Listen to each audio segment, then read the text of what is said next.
Hey guys, welcome back to my channel.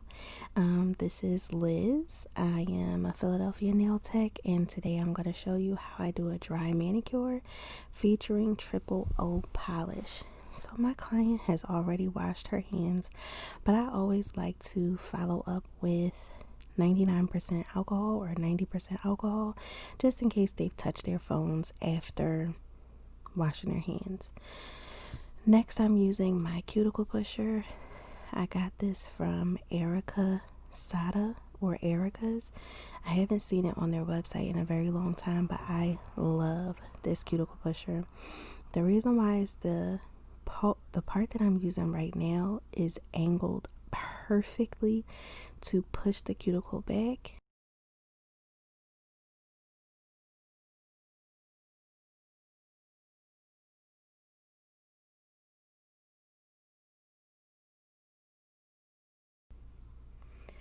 All right, now we move on to the next step, which is using a safety skimmer bit, going around the cuticle area and down the side walls and over the nail plate lightly. This is on 7 or 8 RPMs. I really try not to go higher than that. I also have watched plenty of videos on how to use this bit. I also practice on myself, so I know how much pressure and how to angle it and stuff over the nail plate. So I got this from Erica's too. They sell a trio dry manicure kit. They also have videos on YouTube how to use these. This helps me to save like a lot of time. After I'm done doing this, I don't have to buff. I don't have to follow through with anything else on the nail plate. It is already prepped for whatever's coming next. So definitely worth the investment. Get it. It is the safety skimmer bit from Erica's.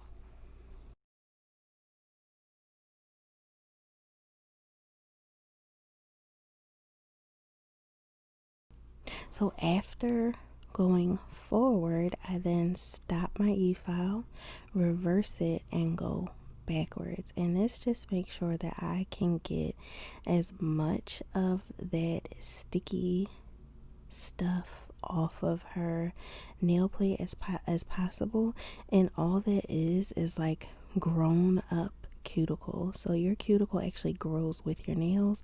I am only using this bit on like 7 RPMs. I don't go more higher than that.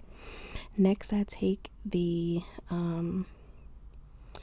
medium ball bit, and all of these come in the trio dry manicure kit.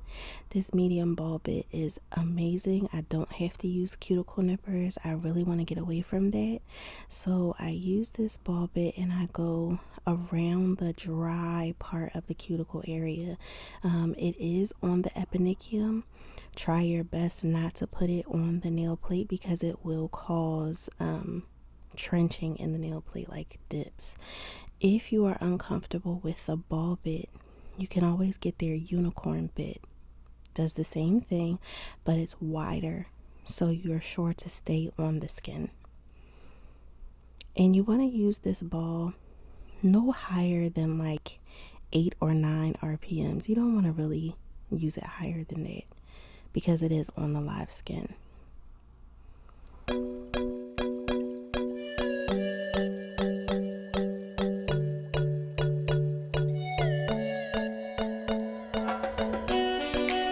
So after I'm done going forwards, I then take my alcohol again, spray everything down, and what this does is it makes sure that if there's any micro trauma from anything that I've done so far, it's being cleaned out. I wipe off the dust from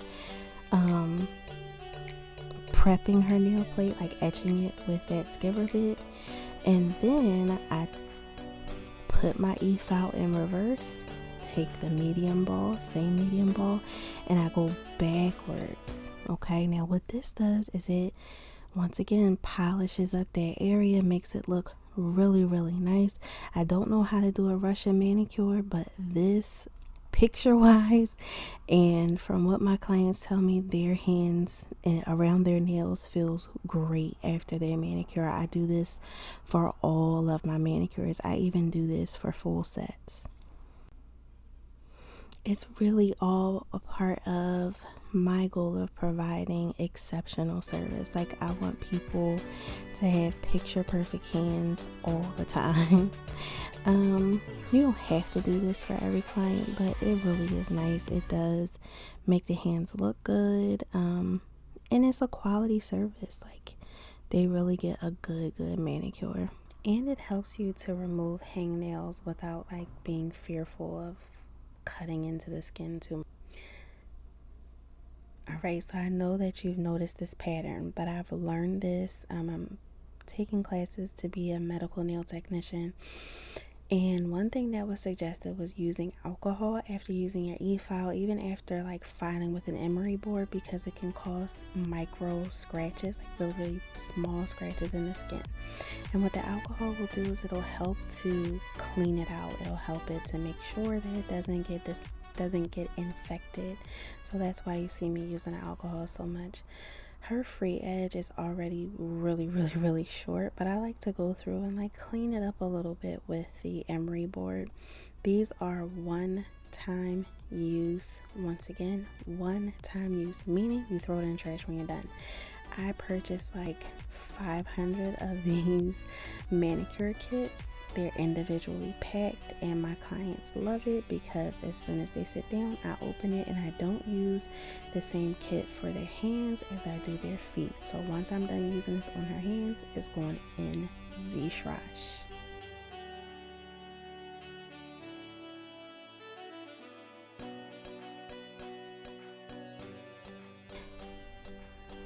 So after all of that is done, I like to use swipe for this next step right before I polish, cleaning from the cuticle area down the nail plate, including the sidewalls, just to get more of the dust off. I'm also using like a dust-free, like lint-free wipe that I got from Young Nails too. I like them, they're good quality.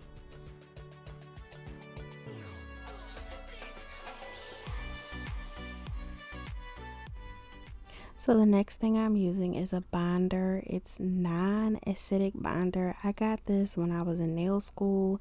It's cheap. I use it. Binder is just so you can dry out the nail plate some more. She hasn't touched anything, but I just like to take these extra measures before polishing. Next, I take my protein bond from Young Nails. I love this protein bond. It is amazing. And if you notice, I'm going in a pattern. I'm going around the cuticle area, down the sidewalls, down the center of the nail plate. This is the same pattern that I'm going to use once I begin to polish. What this does is it creates like a nice coverage area on the nail plate, so that way things that you put on top of it will really stick. Now this next step I usually only do with gel polish, but I wanted to try it with this polish. I go over the free edge. Okay, I let the protein bond dry for a little while, and then I do one stripe over the free edge just to see if it doesn't chip or whatever.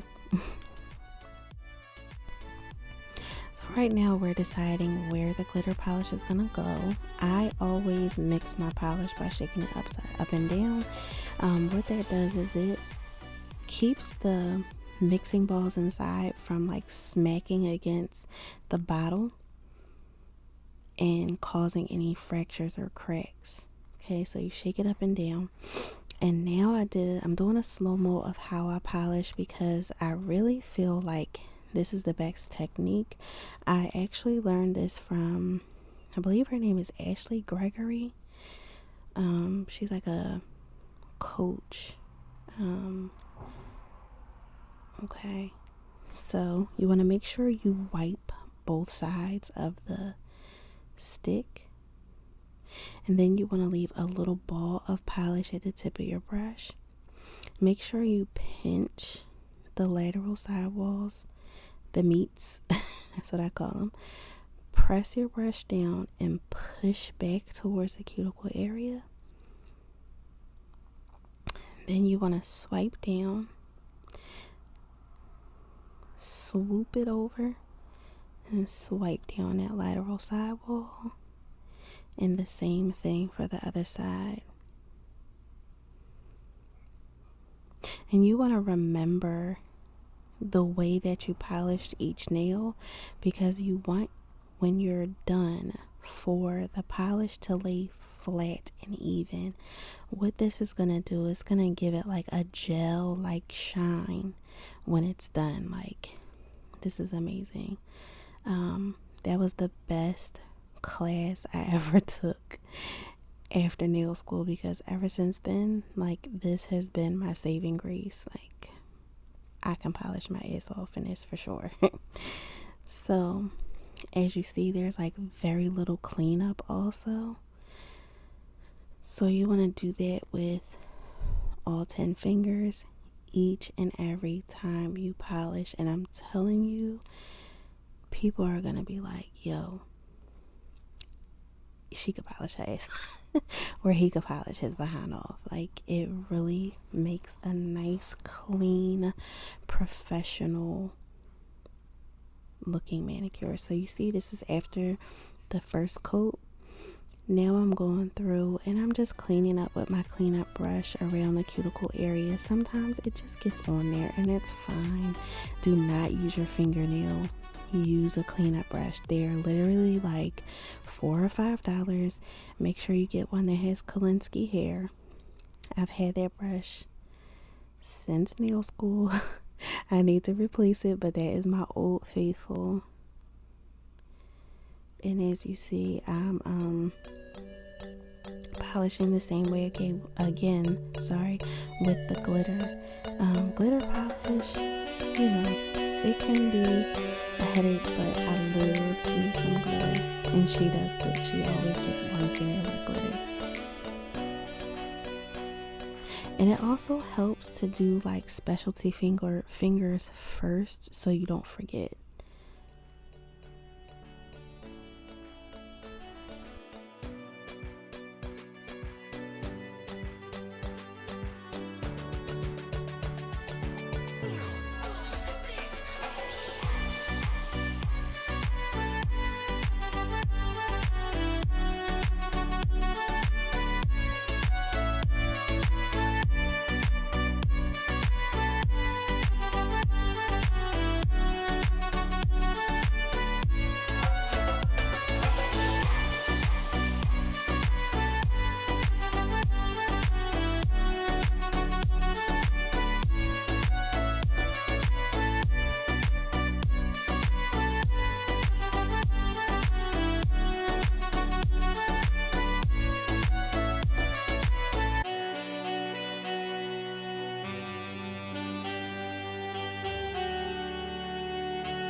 So I follow the same pattern each and every time because that's quality.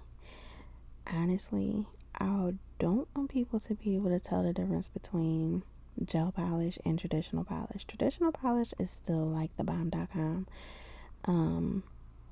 the bee's knees, especially triple O polish. It lays down really, really good. It has a nice opacity, and the fact that you can like purchase this for yourself, I love it. And it's Black woman owned. She names all of her polishes after African tribes or African history. Some of them are very personal to her and where she's from, so it's really beautiful. I love supporting people and their dreams and stuff.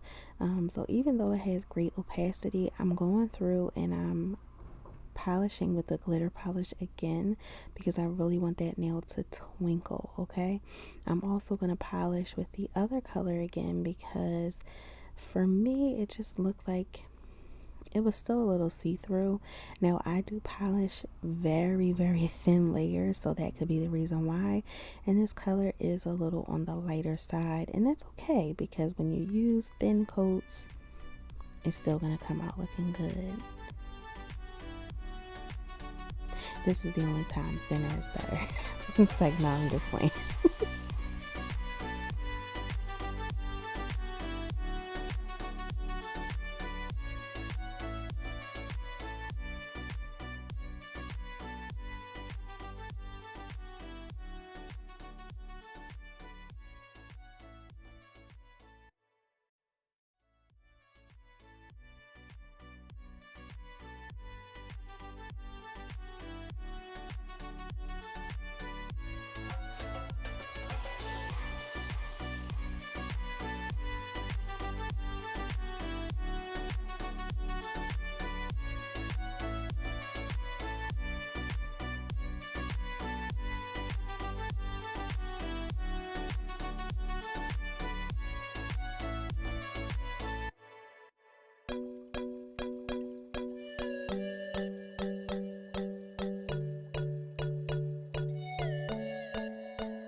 Pretty much this is it. This is the end.